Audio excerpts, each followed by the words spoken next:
Good afternoon, Todd County math teachers. This is Chris, and I'm pretty excited to be able to show you briefly how to log into and use the new CMP3 Dash online teacher materials from Pearson. I didn't really, the system is not very intuitive. It's a little bit confusing, difficult to navigate. Imagine that from an online textbook dealer. So I wanted to, rather than waste your time, I thought I'd waste some of mine and try to figure this out and just share with you the basics of what I find. So I'm ready to sign in here. I've sent you the email address, I'm sorry, the web address of this site via email and given you the school code. So go ahead and create your own login information. And once you get to this page, the dash, go ahead and sign in. And when you sign in, you will be greeted by an offer for a guided tour. Naturally, I don't want to take the guided tour. I'd rather just muddle through myself. So I'm going to shut this off, and I don't actually want to see it ever again. So I'm going to get rid of the check mark in the show tips box, hit this X. Now if for some reason I'd want to see it again, I just come up here to dash, help, and then I can recheck the show tips box. Okay. The first thing we do when we log in is we have to actually tell it what content we want it to be looking for. So dependent upon what grade you teach. So I'm going to go ahead and click on teacher content, and then I'm going to click the plus sign, and I'm going to pretend right now that I'm a grade 6 teacher. So I'm just going to add CMP3 content for grade 6. When I select this top one, that's going to include all the stuff for grade 6, the student editions, the teacher guides, the assessments, everything. This active ebook, I'm not exactly sure what that is, so I'm not going to select that right now. I believe that it's some sort of an online textbook for students, but I'm going to check that out later. We're just going to get to the important basic stuff right now. So with CMP3 grade 6 selected for me, grade 7 or 8 perhaps for you, I'm going to go ahead and subscribe. Okay, so I've added the course successfully. It's going to refresh itself.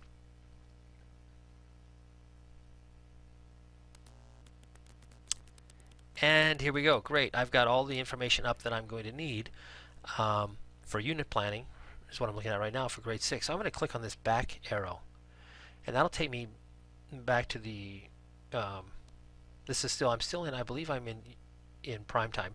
I'm going to click the back arrow one more time. Alright, now I'm at the top level of grade 6, so I can see all the units for grade 6. Prime time, comparing bits and pieces, let's be rational, covering surrounding. This is all that they have available so far. I'm assuming this is still in progress because I know there are more units. But this is certainly enough to get me started. Okay, so I want to check out everything there is to know about my first unit, prime time.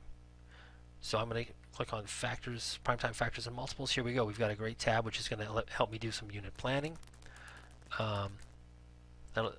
This will open up the unit overview down below for us to check out. We have a description of the unit, summary of the investigations, the important vocabulary, planning charts. Here's a parent letter, which I definitely suggest you send home to your students. Use the English version unless you want to be particularly challenging. And yeah, this is pretty useful. Lets your parents know exactly what the kids are going to be coming up against here in their first units of CMP3. Even gives them some suggestions for helping with homework. It's good stuff. Okay, so I'm done with that.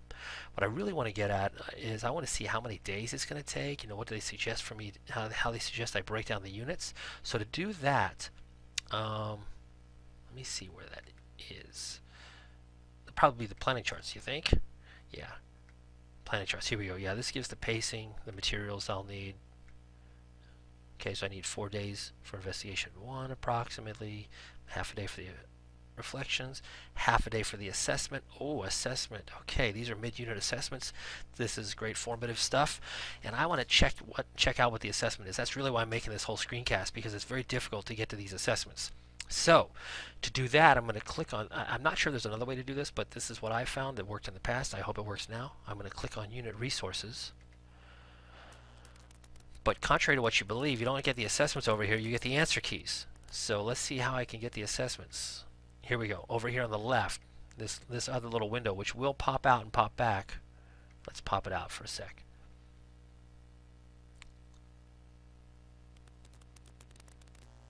Okay, so I've popped it out, and I'm not really sure what is this.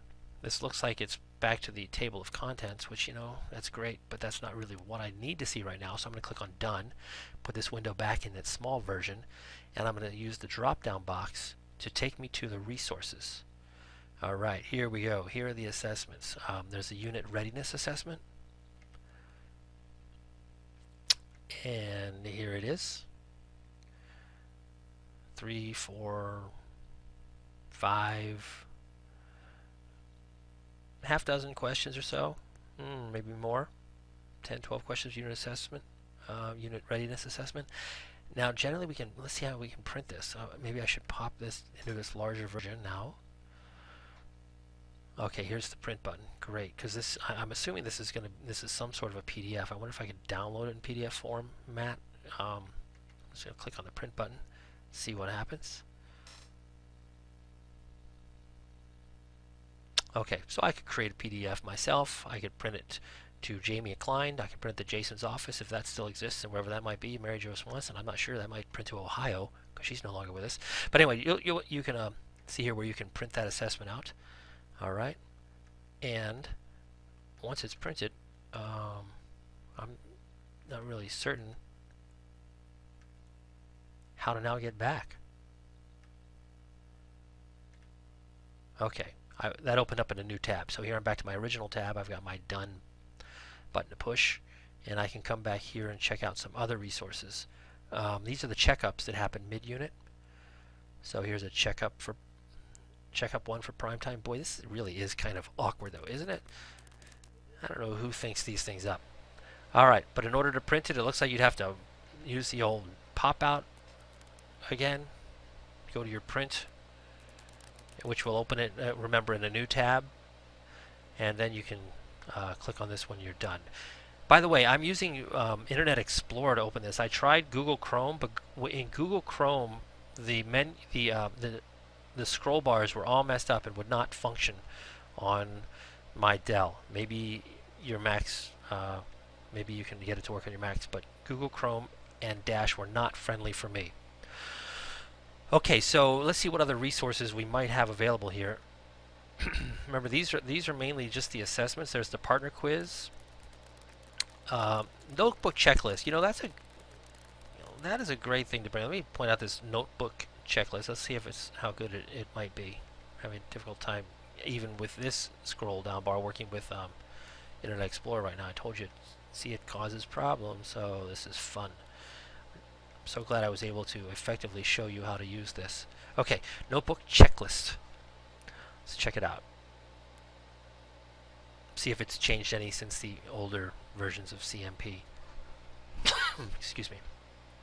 Alright, is my notebook organized? Are my problems and mathematical reflections labeled and dated? Is my work neat and easy to follow? Vocabulary words? Do I have my assessments? Well, that's a nice start for a notebook checklist. I might want to include a few more things in a rubric than this. This just looks like typical compliance stuff. It doesn't really show me what the quality of my problems might be, or the quality of my work. I'd like to see some of that, but hey, it's something to start with. Okay, so we're done with that. What other resources do they have available for us here? Partner quizzes, which students take. They work collaboratively on that. There's a self-assessment. The prime time. Now, the unit tests we do not give as a district. Our unit tests are usually a bit more robust, I hope, than these. At least that was our goal in making our unit assessments. Gosh, this is really like so frustrating. I hope your Macs do a better job. But let's take a look at this unit test on prime time.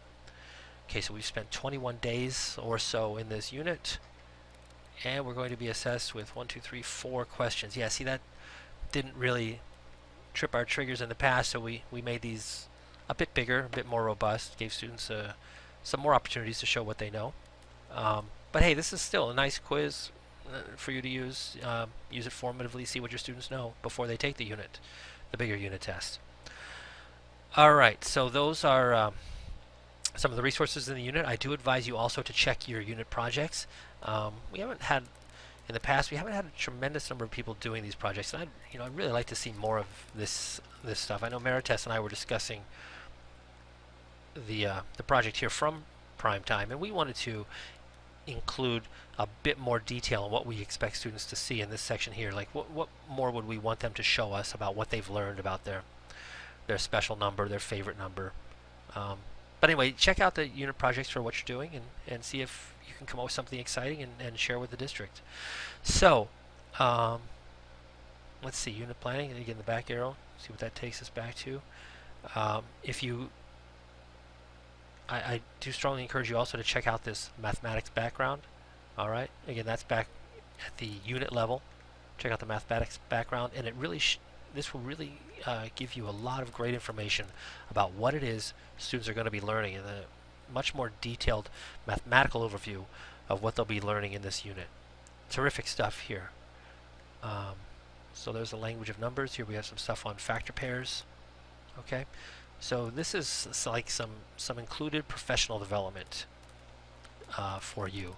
Because with the CMP3, as with all the connected math curricula and all the district curricula, we really are going for much deeper understanding of what mathematics is, rather than just, rote reproduction of some method that a teacher shows a student how to do. So this may help you understand what it is we're trying to help the students understand. All right. Okay, so there you go. There you have it. Just again, a very brief overview of how to get into the Dash, how to set it up, how to add your courses, and how to find assessments. All right. Thanks a lot. If you have any questions, email me. If you discover something great about this system that you want to share with everyone, please drop a line to your various grade level mathematics groups, like 6th grade math teachers, 7th grade math teachers, and enjoy. So long. Have a great weekend.